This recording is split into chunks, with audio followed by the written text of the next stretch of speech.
Check out this guy's truck, man.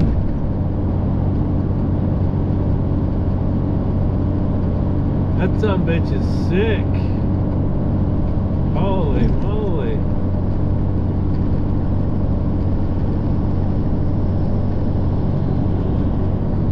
Yeah, that's got a problem. So me and Mr. Griffey are going to Island Park to look at a job.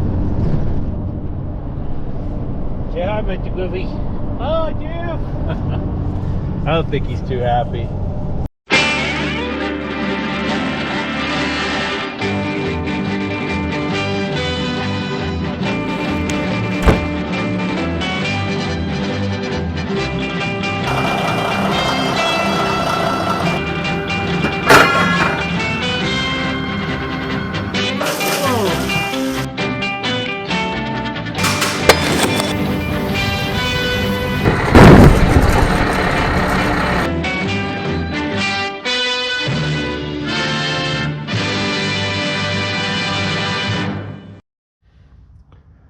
Alright, so the cool thing about cameras, and I put them all over the place, is this oil cooler was bobbing around, and I saw it, and somebody talked about it. Well, as you can see, there's no bolts down in the bottom of that bracket. It's either the top ones that fall out or the bottom ones. And those look, from feeling, I don't know. Yeah, I can't tell. I'm gonna have to stick a probe in there. But they're probably effing broke off. And cat screwed up on this. They only use 3/8 bolts on this massive thing. So I gotta undo the belts, main belts, change that alternator belt. So cat, on these old ones, I may have to get a screwdriver and go put that. Hold it. Yeah, I'm gonna have to. So cat on the old ones mounts the fan drive inside the hard nose. And let's see, you can't see them, but there's spiders that come out. Big old flat bar down in there. You can see one. Anyway, that hub mounts to that. So when you go to change the belts, all you have to do is undo this spring and then take the belts off the water pump, which is the drive, and off the pulley and pull them out. Piece of cake. But in the H model, they decided to mount this to the engine. So when you take them off, you got to fish them over the fan. So you just stick a screwdriver in there, and you can, I think the camera stay there. You just pull it back, bind it sideways, and pull the nut off.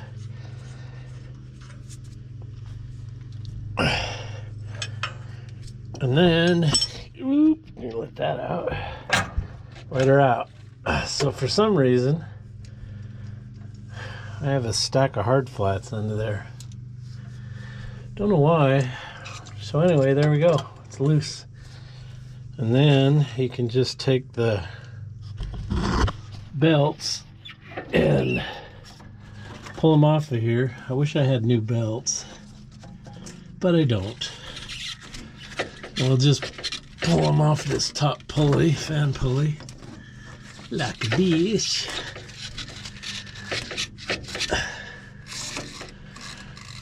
And one of the other things I want to check while I get these off is I want to check the idler bearings. And I may have to, should have taken it off of here.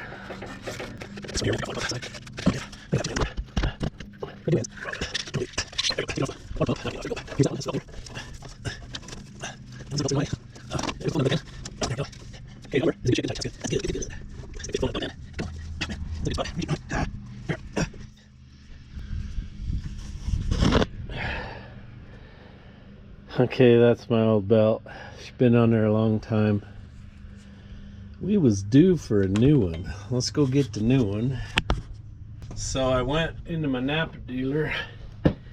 They don't have one, and they can't have one till Tuesday. So I went over to Kirkham's, and they used to be a giant warehouse. They still have a giant warehouse, and they had them in stock. So I'll just take the other one that I get out of Salt Lake from Napa, and I'll have a spare for next time.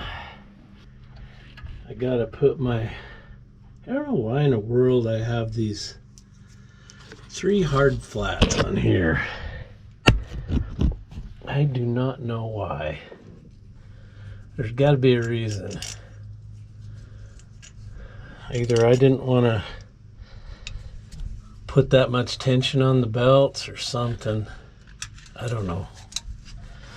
So you just take a screwdriver and put it in there, pull it up, cock it,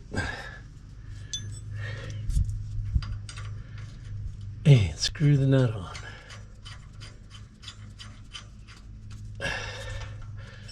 And the farther you can pull it in, the less wrenching you gotta do. There we go. All right.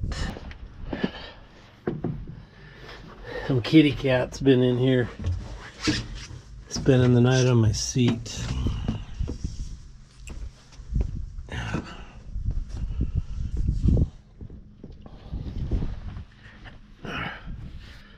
All right, Mr. Belt, over here and onto the alternator. So it's a double groove alternator with just one belt on it. Oh man. And only one hand to get in there and get it on. Oh, there we go.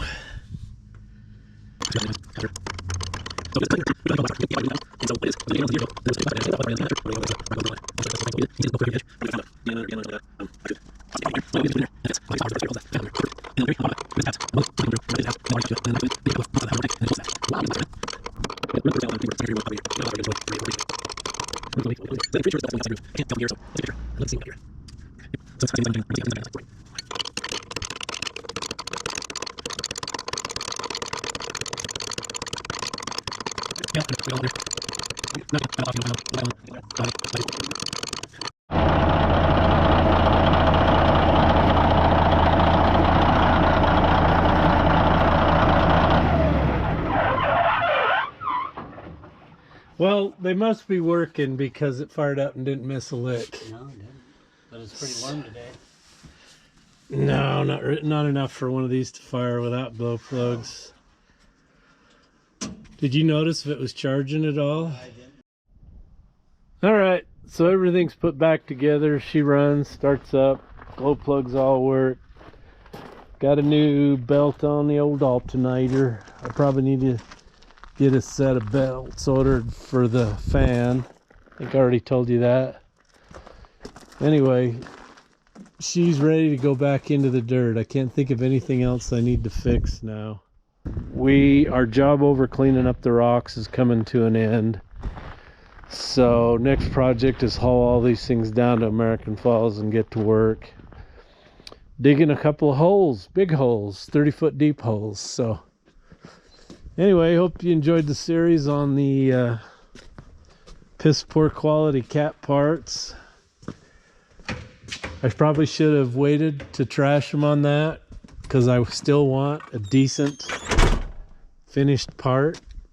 So I guess we'll see whether or not I get one. And for those of you that were complaining about what I did on the lathe, yeah, I was just pissed and in a hurry. I can do good work. Just kicking myself in the ass for machining that all the way down to the hub. I didn't need to. All I needed to do was go in about an inch, and that's what I should have done. Anyway, I pulled a boner. My fault. Can't know everything. Oh, and I wasn't making fun of Curtis either. You guys, there were some guys that got kind of pissy about that. Thought that I was trashing you. No, I wasn't trashing you. I was trying to do an Australian accent. Anyway, see you guys later. I took that governor off that old D343 I had out there. It's the old style with the big old cast body on it, thinking that governor would be the same as the 9, and it's not. The weights are different. So if you know of somebody or you personally need the governor assembly for one of these old girls, let me know. I'll just give this to you if you need it. So I'm never going to use it for anything. I don't have any fuel systems like that. So pass the word or let me know. I'll send it to you.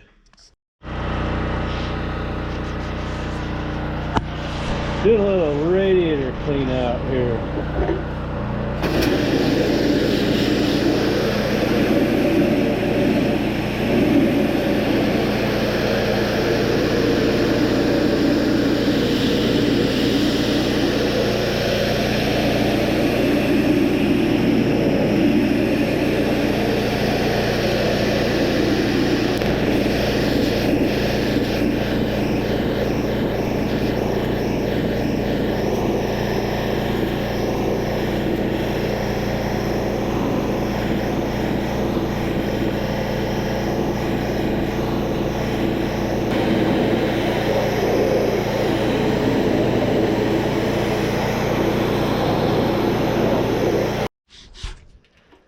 Alright, heave hold those suckers, this bottom one in there, because I don't have pins in those holes. And then this bottom piece is bent up, it wouldn't come over it anyway.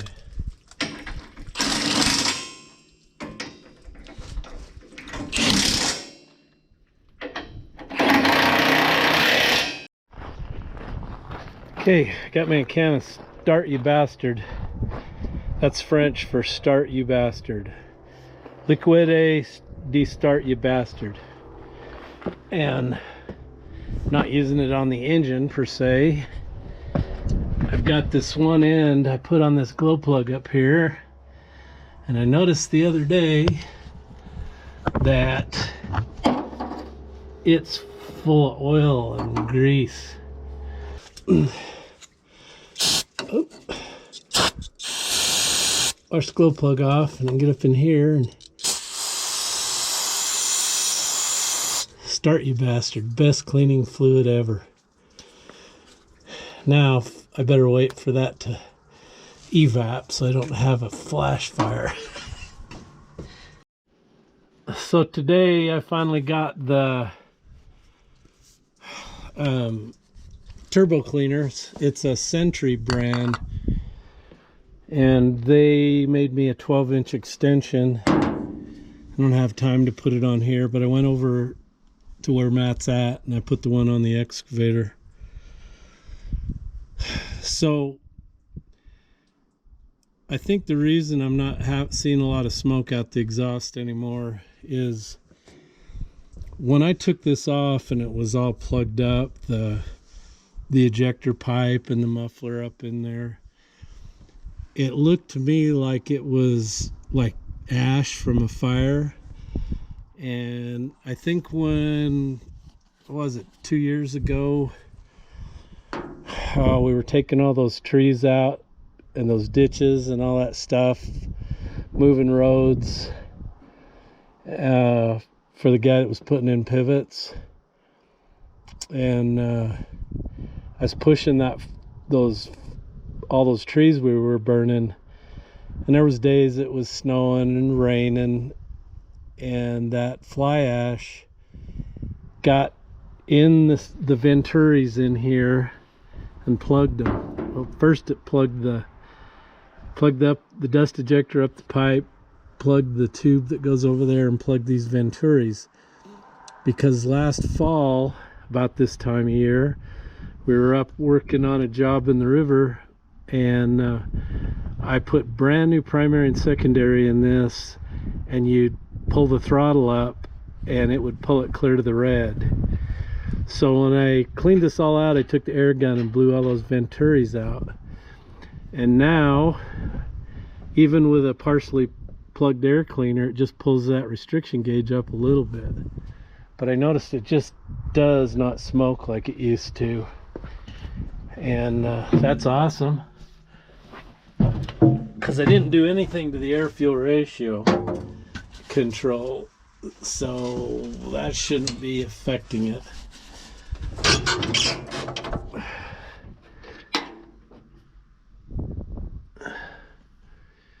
We'll give it 30 seconds on the glow plugs.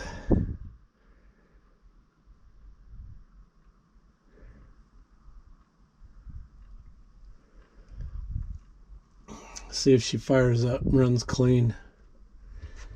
It looks like we're getting, that gauge isn't 100% accurate. The other day when I had my brother hold the heat start and I went through every glow plug and the tops didn't get hot. So there wasn't any resistance there, but they would spark when I pulled the wire off and put it back on. So I know they were all working, and then we started it and it just fired up and ran smooth. Smooth as can be. So let's see what it does today. Look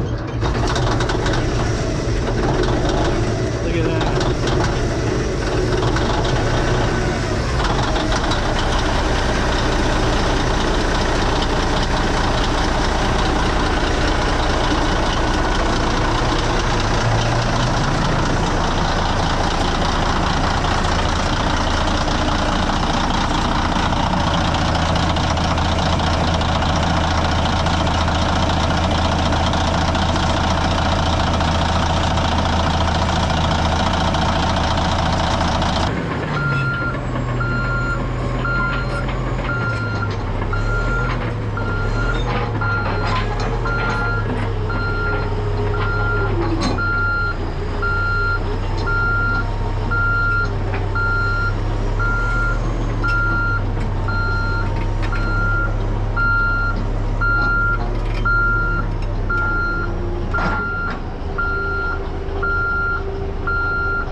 All right, so what happened? Well, I chewed up this ground, this crushed gravel so bad, couldn't quite make it under it.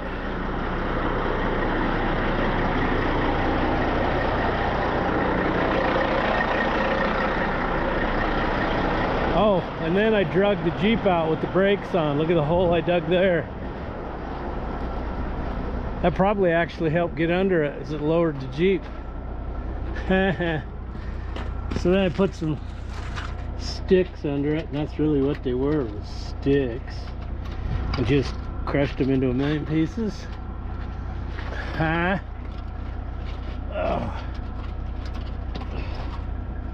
So are we chaining it down? No. I'm only going a couple miles.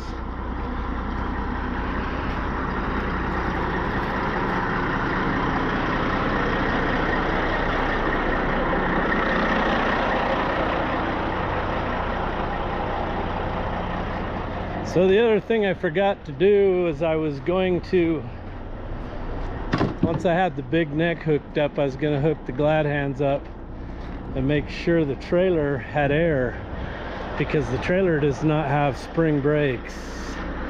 So if the air bleeds off, you could really have trouble. You could slide the trailer and then you'd never get under it.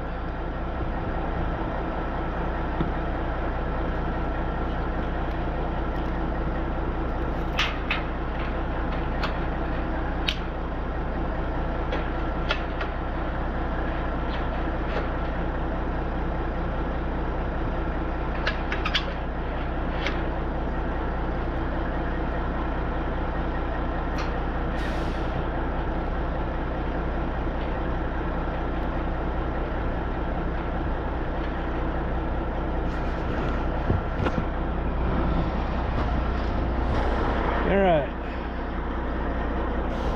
I run through my mental checklist. Fifth wheel's latched, air's on. That's put away, everything's hooked up.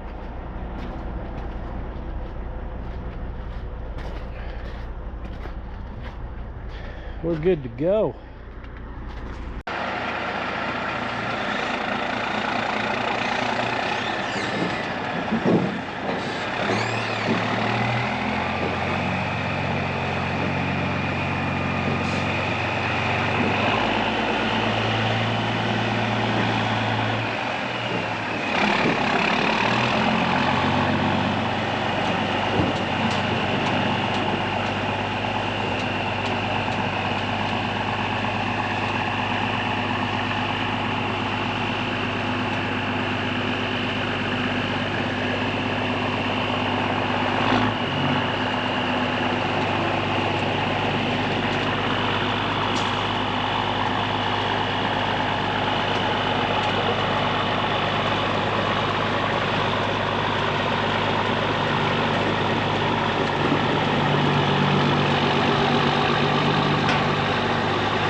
Alright, this GoPro 11's still going. So, I don't want to shut the gate, but sometimes when something big pulls in like this, the cows think it's some kind of feed wagon. I'd like to get unloaded and get turned around and back out of here if I can.